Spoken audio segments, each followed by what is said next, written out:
أعوذ بالله من الشيطان الرجيم بسم الله الرحمن الرحيم قال لن أرسله معكم حتى تؤتوني موثقا من الله لتأتونني به إلا أن يحاط بكم فلما آتوه موثقهم قال الله على ما نقول وکیل۔ یعقوب علیہ السلام نے کہا میں اس کو تمہارے ساتھ ہرگز نہیں بھیجوں گا جب تک کہ تم مجھے اللہ تعالیٰ کے نام کا پختہ عہد نہ دے دو کہ ضرور اس کو میرے پاس لاؤ گے، مگر یہ اور بات ہے کہ تم سب ہی گھیر لیے جاؤ۔ پھر جب انہوں نے اس کو اپنا پختہ عہد دے دیا تو اس نے کہا جو ہم سب کہہ رہے ہیں اس پر اللہ تعالیٰ ضامن ہے۔ سورۃ یوسف آیا 66۔ یعقوب علیہ السلام نے کہا میں اس کو تمہارے ساتھ ہرگز نہیں بھیجوں گا جب تک کہ تم مجھے اللہ تعالیٰ کے نام کا پختہ عہد نہ دے دو، تم ضرور اس کو میرے پاس لاؤ گے، مگر یہ اور بات ہے کہ تم سب ہی گھیر لیے جاؤ۔ یعقوب علیہ السلام نے کہا جب تک تم بنیامین کو واپس لانے کی قسم نہیں کھاؤ گے میں اسے تمہارے ساتھ بھیجنے کے لیے ہرگز راضی نہیں ہوں گا۔ ہاں یہ ہو سکتا ہے کہ کہیں تم سب گھیر لیے جاؤ اور چھڑا نہ پاؤ تو اور بات ہے، یعنی ایسی صورتحال جس پر تمہارا بس نہ چلتا ہو اور تم اسے ہٹانے کی قدرت نہ رکھتے ہو۔ فلما آتوہ موثقہم، پھر جب انہوں نے اس کو اپنا پختہ عہد دے دیا، جب برادران یوسف علیہ السلام نے اپنے والد کی خواہش کے مطابق قسمیں کھا کر پختہ عہد و پیمان دیا، قال اللہ علی ما نقول وکیل، اس نے کہا جو ہم سب کہہ رہے ہیں اس پر اللہ تعالیٰ ضامن ہے۔ یعقوب علیہ السلام نے قسموں کے بعد اس قول و قرار کی مضبوطی کے لیے فرمایا کہ ہماری باتوں پر اللہ تعالیٰ گواہ ہے، اس کی حفاظت ہم محتاج ہیں اور اس کی رحمت کی تمنائی ہیں۔ یوں یعقوب علیہ السلام کو مجبوراً بنیامین کو بھیجنا پڑا کیونکہ غلے کے بغیر گزارا نہ تھا اور بیٹے کے جائے بغیر اناج کا ملنا ممکن نہیں تھا۔ وقال یا بنی لا تدخلوا من باب واحد وادخلوا من ابواب متفرقہ وما اغنی عنکم من اللہ من شیء ان الحکم الا للہ علیہ توکلت وعلیہ فلیتوکل المتوکلون۔ اور یعقوب علیہ السلام نے کہا اے میرے بیٹو تم سب ایک ہی دروازے سے داخل نہ ہونا بلکہ الگ الگ دروازوں سے داخل ہونا، اور میں تم سے اللہ تعالیٰ کی طرف سے آنے والی کسی چیز کو نہیں ہٹا سکتا، حکم صرف اللہ تعالیٰ کے لیے ہے، میں اسی پر بھروسہ کرتا ہوں اور لازم ہے کہ بھروسہ کرنے والے اسی پر بھروسہ کریں۔ سورہ یوسف آیا 67۔ یعقوب علیہ السلام نے چلتے وقت بیٹوں کو وصیت کی کہ جب وہ مصر میں داخل ہوں تو ایک ہی دروازے سے نہ جائیں بلکہ الگ الگ دروازوں سے داخل ہوں۔ ان کے دل میں یہ اندیشہ غالب تھا کہ اگر ایک دروازے سے جائیں گے تو شاید کسی آفت میں گرفتار ہو جائیں، جبکہ الگ الگ جانے میں نسبتاً عافیت ہے، یعنی وہ بھائیوں کی کثرت کی وجہ سے نظر لگنے سے ڈرتے تھے۔ صحیح احادیث سے یہ ثابت ہے العین حق ہے، نظر بد کا لگ جانا ایک حقیقت ہے۔ عہد نبوی میں بہت سے لوگوں کو نظر بد سے نقصان کا پہنچنا ثابت ہے۔ ایک حدیث میں نظر بد کی شدت تاثیر کو بیان کرتے ہوئے فرمایا اگر کوئی چیز تقدیر سے سبقت کر سکتی تو نظر بد سبقت لے جاتی۔ نظر لگنے کی کیا حقیقت ہے؟ ابو امامہ بن سہل بن حنیف رضی اللہ تعالیٰ نے بیان کرتے ہیں میرے باپ سہل بن حنیف نے خزار جگہ میں بہتے ہوئے پانی میں غسل کے ارادے سے اپنا کپڑا اتارا تو عامر بن ربیعہ رضی اللہ تعالیٰ عنہ نے دیکھ رہے تھے۔ میرے والد محترم بہت زیادہ خوبصورت اور گورے چٹے تھے۔ عامر بن ربیعہ رضی اللہ تعالیٰ نے کہا اس کی خوبصورتی ایک ماہ پارہ دوشیزہ کی طرح ہے، اتنا خوبصورت جسم میں نے آج تک نہیں دیکھا۔ اور یہ کہنا تھا کہ سہل بن حنیف رضی اللہ تعالیٰ عنہ وہی گر پڑے، انہیں سخت بخار ہو گیا اور ان کی بیماری کی خبر رسول اللہ صلی اللہ علیہ وسلم کو دی گئی اور بتایا گیا کہ وہ سر نہیں اٹھا رہے، یعنی بہت بیمار ہیں۔ آپ صلی اللہ علیہ وسلم نے پوچھا کیا تم لوگوں کو کسی آدمی پر شک ہے کہ اس کی وجہ سے ایسا ہوا ہے؟ لوگوں نے کہا ہاں عامر بن ربیعہ رضی اللہ تعالیٰ عنہ کی وجہ سے ایسا ہوا ہے۔ آپ صلی اللہ علیہ وسلم نے انہیں بلایا، غصے سے فرمایا آخر تم میں سے کوئی اپنے ہی بھائی کو کیوں ہلاک کرتا ہے؟ اس کے لیے تم نے برکت کی دعا کیوں نہیں کی؟ اس کے لیے غسل کرو۔ تب جناب عامر رضی اللہ عنہ نے اپنا چہرہ، دونوں کہنیاں، دونوں گھٹنے، دونوں پاؤں اور اپنا تہبند کا اندرونی حصہ ایک برتن میں دھویا۔ پھر وہی پانی جناب سہل رضی اللہ تعالیٰ عنہ پر ڈیل دیا اور اسی وقت شفا یاب ہو گئے۔ نزیبت کا علاج کیا ہے؟ ابن عباس رضی اللہ تعالیٰ عنہ بیان کرتے ہیں کہ حسن اور حسین کے لیے آپ صلی اللہ علیہ وسلم پناہ طلب کیا کرتے تھے اور فرماتے تھے تمہارے بزرگ دادا ابراہیم علیہ السلام بھی ان کلمات کے ذریعے اللہ تعالیٰ کی پناہ اسماعیل اور اسحاق کے لیے مانگا کرتے تھے۔ اعوذ بکلمات اللہ التامات من کل شیطان وہامات ومن کل عین لامہ، میں پناہ مانگتا ہوں اللہ تعالیٰ کے پورے کلمات کے ذریعے ہر ایک شیطان سے اور ہر زہریلے جانور سے اور ہر نقصان پہنچانے والی نظر بد سے۔ وما اغنی عنکم من اللہ من شیء، اور میں تم سے اللہ تعالیٰ کی طرف سے آنے والی کسی چیز کو نہیں ہٹا سکتا، اور میں تم سے اللہ تعالیٰ کی طرف سے آنے والی کسی چیز کو ہٹا نہیں سکتا۔ یعقوب علیہ السلام نے بھی یہ وضاحت کر دی کہ اگر میری تدبیر سے اللہ تعالیٰ کی تقدیر کو نہیں ہٹایا جا سکتا، تقدیر میں جو لکھا ہے وہ ہو کر رہے گا۔ رب العزت نے فرمایا ہے وَلَا تُلْقُوا بِأَيْدِيكُمْ إِلَّا التَّهْلُكَةَ، اور اپنے ہاتھوں ہلاکت میں نہ پڑو۔ رب العزت نے فرمایا خُذُوا حِذْرَكُمْ، اپنے بچاؤ کا سامان پکڑ کر رکھو۔ ان کا مقصد یہ بتانا تھا کہ احتیاط ہی مقصود اصلی نہیں بلکہ محض تدبیر ہے جسے مفید بنانا اللہ کا کام ہے، اور تدبیر تقدیر کو ہٹا نہیں ٹال سکتی اور اللہ تعالیٰ سے مدد حاصل کرنے کا ایک ذریعہ ہے، اور اسے بھاگ کر اسی کی جناب میں پناہ لینے کی بات ہے۔ ان الحکم الا للہ، حکم صرف اللہ ہی کے لیے ہے۔ ان الحکم یعنی امر اور قضا، الا للہ صرف اللہ ہی کا ہے، یعنی فیصلہ وہی ہے جو اللہ تعالیٰ کا فیصلہ ہے، اور حکم وہی ہے جو اس کا حکم ہے۔ بس جس چیز کا فیصلہ اللہ تعالیٰ کر دے وہ ضرور واقع ہوتا ہے، جو اللہ تعالیٰ چاہتا ہے وہی ہوتا ہے۔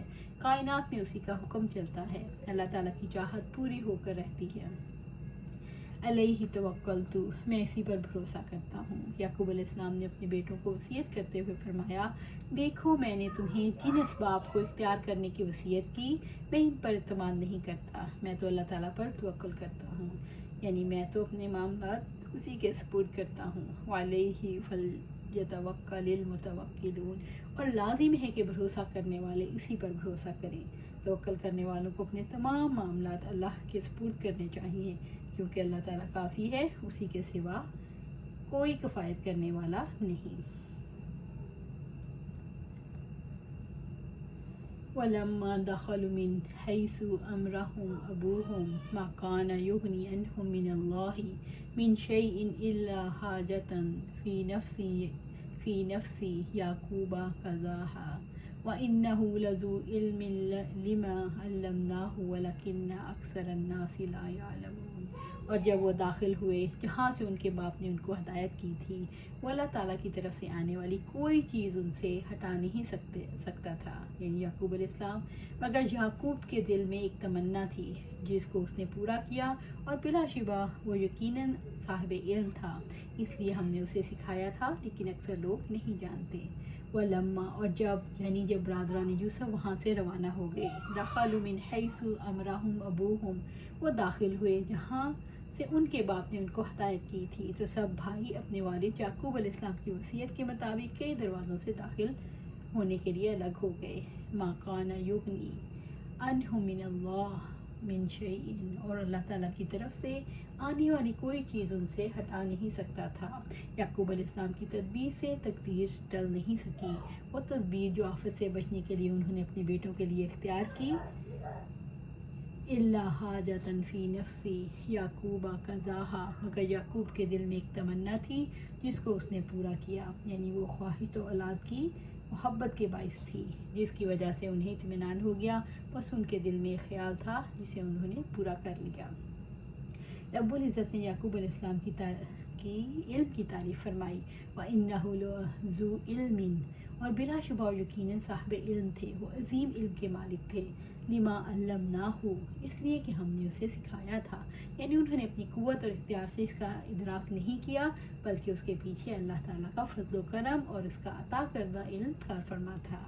وَلَكِنَّ أَكْثَرَ النَّاسِ لَا يَعْلَمُونَ، لیکن اکثر لوگ نہیں جانتے، یعنی وہ چیز نہیں جانتے جو یعقوب علیہ السلام اپنے دینی معاملات کے بارے میں جانتے تھے، یعنی اکثر لوگ نہیں جانتے کہ کیسے اللہ تعالیٰ اپنے اولیاء کو ایسے علوم کی طرف رہنمائی فرماتا ہے جو دنیا اور آخرت میں ان کے لیے نفع مند ہوتی ہیں، اور ان علوم میں سے ظاہری اسباب کو اختیار کرنا، اپنا معاملہ اللہ کے سپرد کرنا۔ اکثر لوگ معاملات کے انجام اور اشیاء کی باریکیوں کو نہیں جانتے۔ اسی طرح اہل علم پر بھی علم، احکام اور اس کے لوازم میں سے بہت کچھ مخفی رہ جاتا ہے۔ وَلَمَّا دَخَلُوا عَلَىٰ يُوسُفَ آوَىٰ إِلَيْهِ أَخَاهُ قَالَ إِنِّي أَنَا أَخُوكَ فَلَا تَبْتَئِسْ بِمَا كَانُوا يَعْمَلُونَ، اور جب وہ یوسف کے پاس داخل ہوئے تو اس نے اپنے بھائی کو اپنے پاس ہی جگہ دی۔ اس نے کہا بلا شبہ میں ہی تمہارا بھائی ہوں، تو ان باتوں کا غم نہ کرو جو وہ کرتے رہے ہیں۔ سورۃ یوسف آیا 69۔ وَلَمَّا دَخَلُوا عَلَىٰ يُوسُفَ، اور جب وہ یوسف علیہ السلام کے پاس داخل ہوئے، جب برادران یوسف ان کی خدمت میں حاضر ہوئے تو ان کے ساتھ یوسف علیہ السلام کا حقیقی بھائی بنیامین بھی تھا۔ آوَىٰ إِلَيْهِ أَخَاهُ، تو اس نے اپنے بھائی کو اپنے پاس ہی جگہ دی۔ یوسف علیہ السلام نے اپنے بھائی کو اپنے پاس بلا کر بٹھایا، انہیں شاہی مہمان خانے میں رکھا، ان کی خوب مہمان نوازی کی اور انتہائی محبت سے پیش آئے۔ یوسف علیہ السلام نے بنیامین کو بھائیوں سے الگ کر لیا اور کھانے اور رات کے اوقات میں انہیں اپنے پاس رکھا۔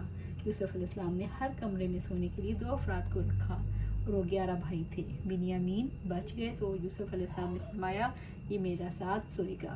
قال انی انا اخوک، اس نے کہا بلا شبہ میں ہی تمہارا بھائی ہوں۔ یوسف علیہ السلام نے جب بنیامین کو اپنے پاس جگہ دی تو اسے بتا دیا کہ میں تمہارا بھائی ہوں۔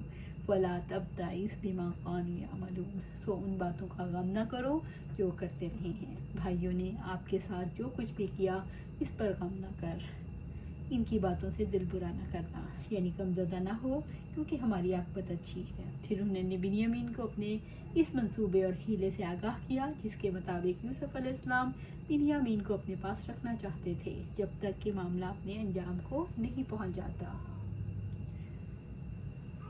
فَلَمَّا جَهَّزَهُم بِجَهَازِهِمْ جَعَلَ السِّقَايَةَ فِي رَحْلِ أَخِيهِ ثُمَّ أَذَّنَ مُؤَذِّنٌ أَيَّتُهَا الْعِيرُ إِنَّكُمْ لَسَارِقُونَ، پھر جب یوسف علیہ السلام نے انہیں ان کے سامان کے ساتھ تیار کر دیا تو اپنے پینے کا برتن اپنے بھائی کے کجاوے میں رکھ دیا۔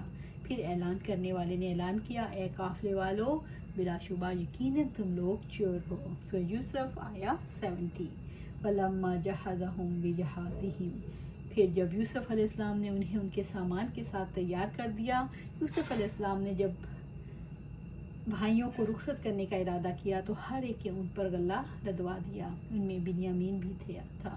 جعل السقایا، تو اپنے پینے کا برتن، یعنی وہ پیالہ جس سے اناج کو بھی ناپا جاتا ہے اور اس میں پانی بھی پیا جاتا ہے، فی رحل اخی، اپنے بھائی کے کجاوے میں رکھ دیا، یعنی بنیامین کے سامان میں۔ یوسف علیہ السلام نے ایک غلام کو حکم دیا کہ شاہی کٹورا جو چاندی یا سونے کا تھا بنیامین کے سامان میں چھپا دیا جائے۔ یوسف علیہ السلام کے غلام نے انتہائی ہوشیاری سے وہ پیالہ بنیامین کے سامان میں رکھ دیا۔ ثم اذن مؤذن ایتها العیر انکم لسارقون، پھر ایک اعلان کرنے والے نے اعلان کیا اے قافلے والو، بلا شبہ یقیناً تم لوگ چور ہو۔ پھر جب یوسف علیہ السلام کے بھائیوں نے اپنا سامان سمیٹ لیا اور قافلہ چل پڑا تو ایک اعلان کرنے والے نے کہا اے قافلے والو تم چور ہو۔ ان لوگوں نے جب وہ پیالہ نہ پایا تو قافلے والوں پر چوری کا الزام لگا دیا۔ یوسف علیہ السلام کا کردار ایک مثالی بھائی کا کردار ہے۔ یوسف علیہ السلام کی شخصیت کے نمایاں اوصاف ان کا علم، حلم، حیا، مکارم اخلاق اور اس کے دین کی طرف دعوت ہے۔ بطور بھائی کے یوسف علیہ السلام کا کردار مثالی ہے۔ وہ جن بھائیوں کے درمیان رہتے تھے وہ ایک نبی کے بیٹے تھے مگر جھوٹ بولتے تھے اور حسد میں مبتلا تھے۔ یوسف علیہ السلام نے اور ان کے والد کو جدا کرنے کے لیے انہوں نے بار بار جھوٹ بولا اور یوسف علیہ السلام کی قمیض اور خون کے سلسلے میں والد کے سامنے جھوٹا فسانہ گھڑا۔ اس فسانے کو گھڑنے کے لیے ان کے درمیان بحث ہوئی اور بحث میں اختراع پردازی اور جھوٹی خبریں بنیادی کردار ادا کرتی رہیں۔ یہ گناہوں کی نحوستیں ہیں۔ یوسف علیہ السلام کا یہ قول فلا تبتئس بما كانوا يعملون، سو ان باتوں کا غم نہ کرو جو کرتے ہیں۔ دلیل ہے کہ ان کے اندر عفو اور تسامح، بھائی کے لیے محبت کا اظہار، ماضی کو بھلا دینے اور ان کی خطاؤں سے درگزرنے کی صفات پائی جاتی ہیں۔ ان صفات کی وجہ سے ان کے ساتھ آئندہ وقت گزارنا چاہتے تھے۔ یوسف علیہ السلام اپنے ماں باپ کے ساتھ عظیم حسن سلوک رکھنے والے، اپنے بھائیوں اور ساری مخلوقات کے ساتھ بھلائیاں کرنے والے تھے۔ یوسف علیہ السلام نے اپنے گناہ گار بھائیوں کو معاف کر دیا اور اسی معافی کو یہ کہہ کر مکمل کر دیا ان سے مواخذہ نہیں کریں گے، انہیں ان کے جرم کی آگ نہیں دلائیں گے۔ حقیقت یہ ہے کہ مثالی بھائی وہ ہے جو مکارم اخلاق کا حامل ہو، معاف کر سکتا ہو۔ علم اور حلم کے بغیر ایسے کردار کا تصور بھی ممکن نہیں۔ اللہ تعالیٰ یوسف علیہ السلام پر اپنی ہزاروں رحمتیں نازل فرمائے۔ ان کی زندگی ہر بھائی کے لیے مثال ہے۔ وہ علم میں بھی بے مثال تھے، عفو و درگزر اور حیا میں بھی۔ اللہ تعالیٰ ہر بھائی کو علم، حلم، حیا، عفو و درگزر کے لیے کوششیں کرنے والا بنائے۔ آمین یا رب العالمین۔